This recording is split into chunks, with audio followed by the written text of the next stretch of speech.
All right. Everybody, welcome back. It's CU Spotlight here at the Synergent Connect Conference 2026. I am your host, Jonathan Taylor, JT, with CU Spotlight. To my left is my lovely co-host. Thank you, Jonathan. It's Shirley Sin with Firemen's Federal Credit Union. Hey, Shirley, thanks for coming up. And day one here, downtown Portland at the Eastland Westin Hotel. It's got the 360 view on the top of the East.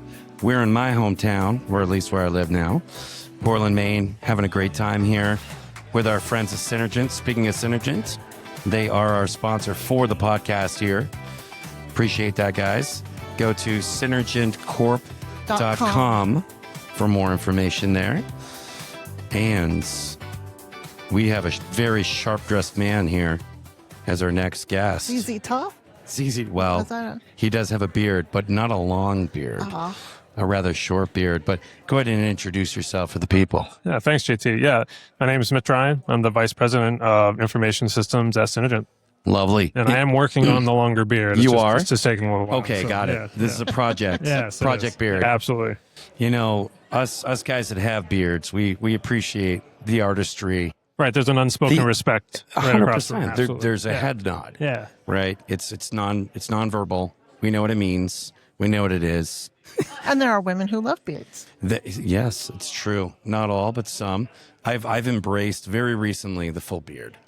And I think my hesitation was that I just didn't want to 100% look like my old man. I was just really trying to fight that I had the goatee for a long time, but I've embraced it now. So we're diving in. We're not going back. Shaved my face one time in the past decade. My wife was like, absolutely not. Let's not do that again, please. So right. Just one of those faces that look a little bit better covered up. So now you have been here with Synergent how long? So I just started with the team in December, actually. Okay. So all right. That's right, newbie. Yeah. Wow, that's great. And where were you before? So I was working with Main State Credit Union. So I oversaw all of their technology efforts and made the switch over in December, working with Tim and Tyler, and it's been a great fit. Well, it's I will say we saw it on the screen in there a few minutes ago, but just the skin tone contrast between those two guys when it kept going back and forth, we were chuckling about that a little bit in the back. I think one of his nicknames is Tan Tim. I think that's one of the nicknames for Tim. Tim is actually an unofficial spokesperson for Aruba. He's convinced like half of Synergent to go to the vacations. Yes, Mallory was just talking about that. Yeah.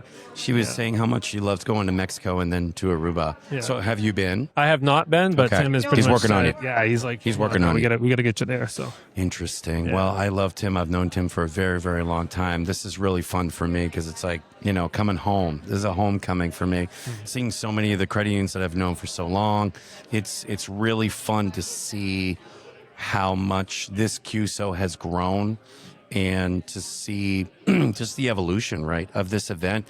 What are your thoughts so far? I mean, this is your first one, right? First one on this side of the table. Yeah. Right? So, okay, right. Yeah, good point. So it's actually kind of cool peeking behind the curtain a little bit.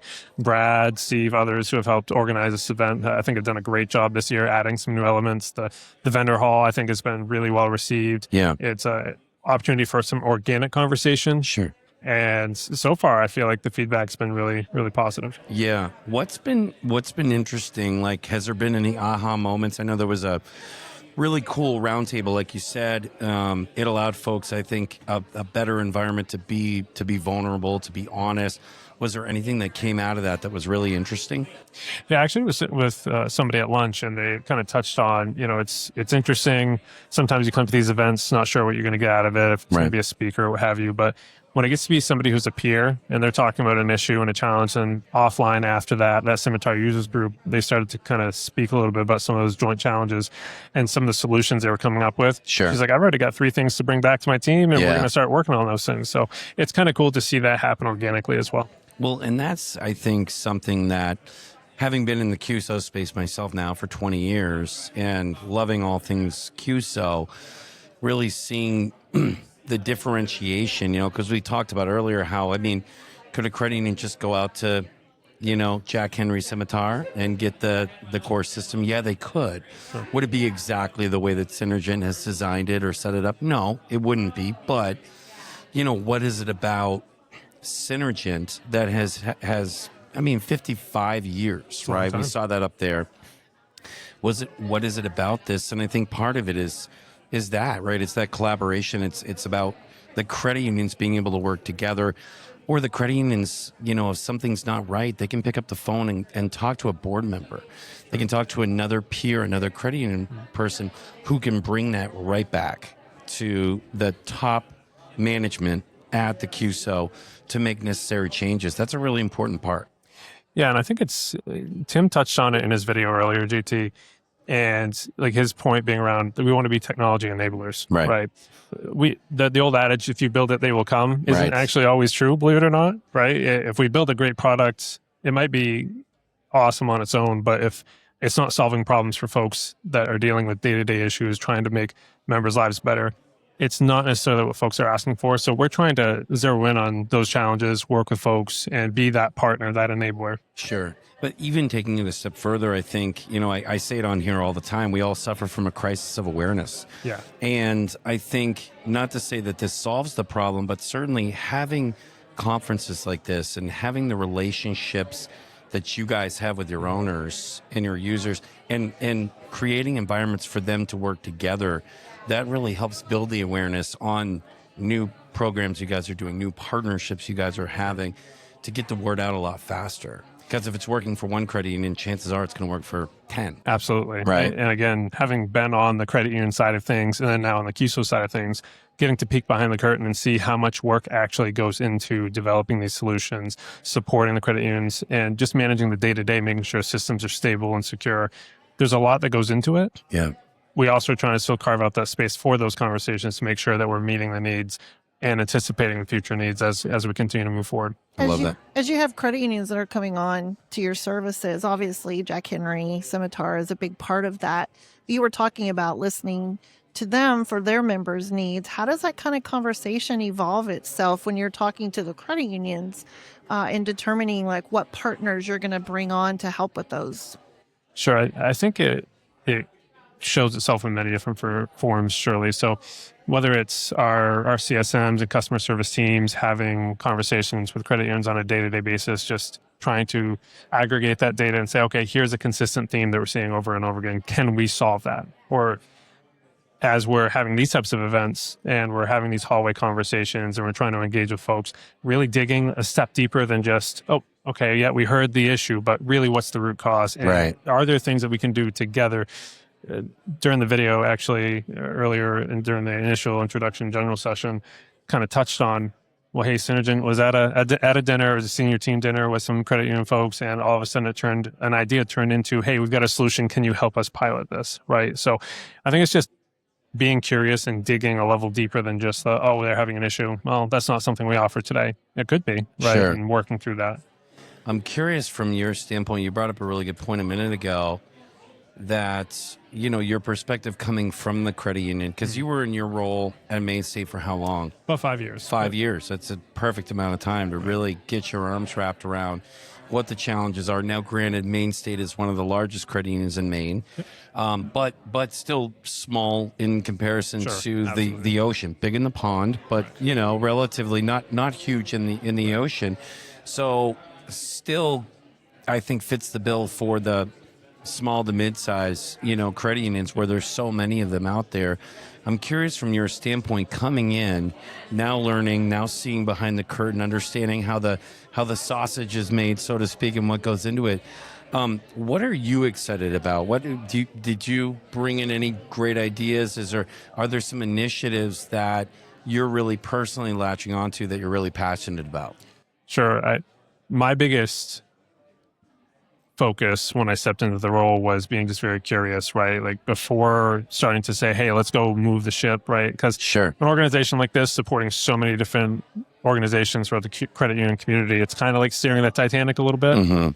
But we want to make sure before we just start making changes, we're very aware of like why things are the way they are today, right? The things I'd be most excited about right now is we're very focused on how do we provide a scalable solution and scalable support structure for credit unions. So we're starting to talk about what does our data center look like as it continues to evolve to support the Jack Henry product, but also all the other products that credit unions need support on. And as we're starting to navigate that, that's actually one of our strategic goals right now. Sure. It's been very focused on disaster recovery. It's focused on scalability and sustainability, reliability of our system. So as low energy of an answer as that might sound, like it's honestly like you want to make sure the foundation's stable so that the house doesn't, doesn't crumble, so to speak. And I think that the team's doing a really, really good job of making sure that we're set up for success moving forward. I love that. Well, think of the threats. I mean, look at what's getting thrown at us right now, just as an industry. I mean, yes, AI is very exciting. It's also very scary when the AI is being used to perpetuate fraud and to try to constantly test the fences. I heard a comment today that somebody was like, well, we don't have to worry about cybersecurity as much because we're a smaller credit union. And you're like, gulp. Man. Yeah. Dude. Yeah. That means that like they're going to target you because they know you're small, because they know that your infrastructure isn't there. You're an easier target, right? In a lot of ways. And obviously, we've read the headlines lately, even the biggest can fall. It takes one download. That is so scary. And so, that is some days it feels like we're just waving our arms to slow the breeze a little bit, but that's got to be keeping you guys busy. It is. Obviously, we want to make sure that we're setting ourselves up for success and being as secure as possible, but we also feel a responsibility to help guide, regardless of the size of credit, and guide different organizations through this.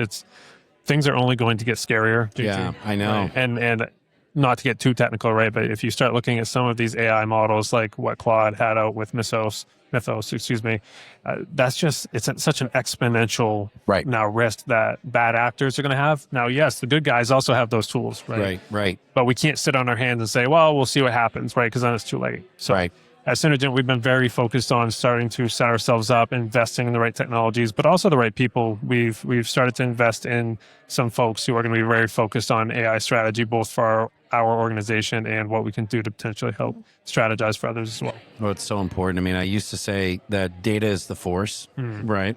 And there's the good side of the force, and there's the bad side of the force, the dark side of the force. And, you can be on one side or the other, but the only thing that's going to beat the dark side of the force is the light side of the force. So you have to learn and get good. Otherwise, you're never going to compete.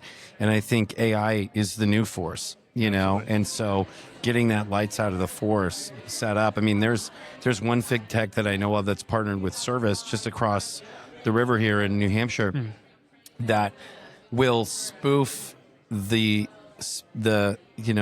they can sense when there's a penetration attempt, and then they'll spin off fake websites to the credit union to actually just send them down all these rabbit holes that are fake instead of actually penetrating the real credit union. And I'm like, that is awesome. For the first time, I had never seen a kind of taking it to them approach from an defense. It's like block parry, parry slash.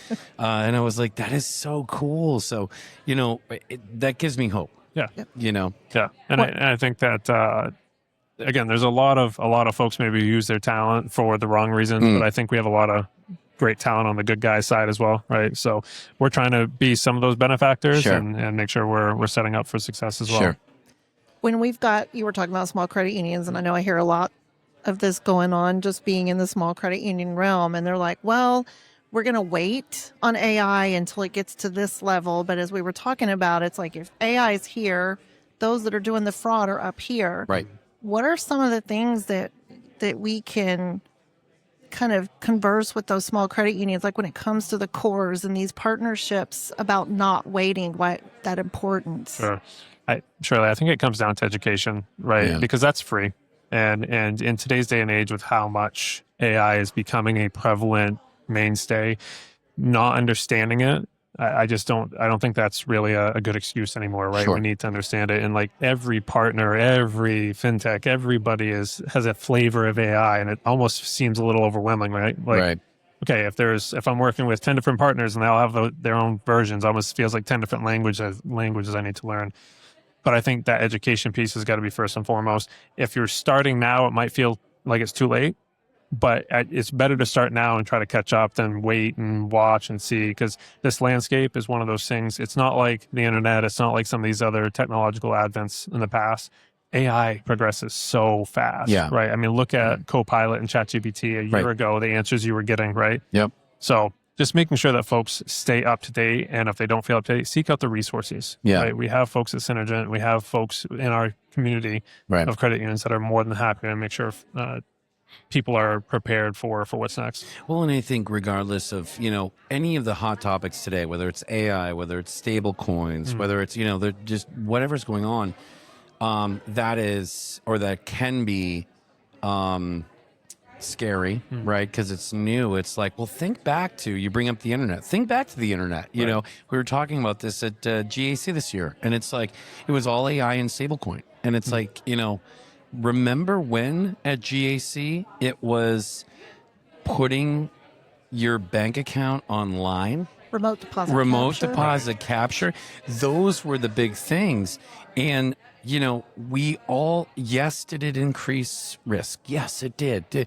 Or were there ways around it? But did it also help us survive and evolve to the next level of where we needed to go in order to keep our members and serve our members? Yes. And what was the process to do that? So much of it was, yes, it's important for the credit union to get educated, but almost more so, it's more important for the board to get educated. Absolutely. Because we got to get them over the hump, because if we're keeping them out of these conversations, we're doing ourselves a disservice. And then it falls in the shoulders of the CEO to absorb all this information and have to regurgitate it in a way that, is going to resonate. And I think that's a big part of the delay with a lot of credit unions. No doubt, JT. I think the adage, it takes a village, is absolutely applicable here. Right? Yeah. You cannot put this on a CIO. You cannot put it on a CEO or any one team. Let's say the board, senior leadership, people throughout your organization, they all have to be prepared for this, right? It's coming. It's here. 100%. Right? So to your point, everybody has a responsibility to do that and navigate this space. And you can't feign ignorance, like, oh, I don't know, like somebody tell. You have to be engaged in this. It's just not, it's not an option anymore. And I know that you guys are very active in helping credit unions meet with boards, talk with boards, work with boards to educate. Sure. Right, it starts there. Sure. So for the listeners that are interested or either reaching out to you directly, picking your brain on something, or just learning more, where would they go? Sure. Obviously, they can always reach out to us either through, if it's current partners of ours, always reach out through their CSM, or can always hit us up on, again, synergentcorp.com. But there's so many of us that are on social media, whether it be LinkedIn and what have you. Reach out. We're all happy to have a conversation. Sure. One of the things that I've experienced, both as a partner of Synergent and now part of the team, everyone here is willing to help and willing to do the right thing. 100%. So no one's going to turn anyone away if they want to learn or want to walk side by side with us as we're trying to solve a problem. So please, anyone listening, don't ever hesitate to reach out, whether you are a current partner or not. We just want to do what's best for the credit union community. I love that. Well, thanks for coming on. Yeah. We really appreciate it. Good to see you again. Yeah. Good luck with the rest of this year and all the years to come. Awesome. Appreciate it, JT. I'm hoping to be here when that beard gets gray. Right. Yeah. I'm working on it. Yeah. Yeah. What were you going to say? Well, I was going to fill in and say that, as you say, we have a crisis of awareness. Yes. So we shout out, and please share this with others so that they can hear what Synergent is doing and all the things that are going great about what you guys are doing with your partners. Smash that like and subscribe and share it out there. Thank you, Shirley. And thank you, listeners, for sticking with us here at the Synergent Connect Conference 2026 in downtown Portland on the top of the hill at the Eastland Westin Hotel. Jonathan Taylor, JT. And Shirley Sin. And thank you again to Synergent for sponsoring the podcast. Absolutely. Appreciate it, guys. We will see you next time. Take care.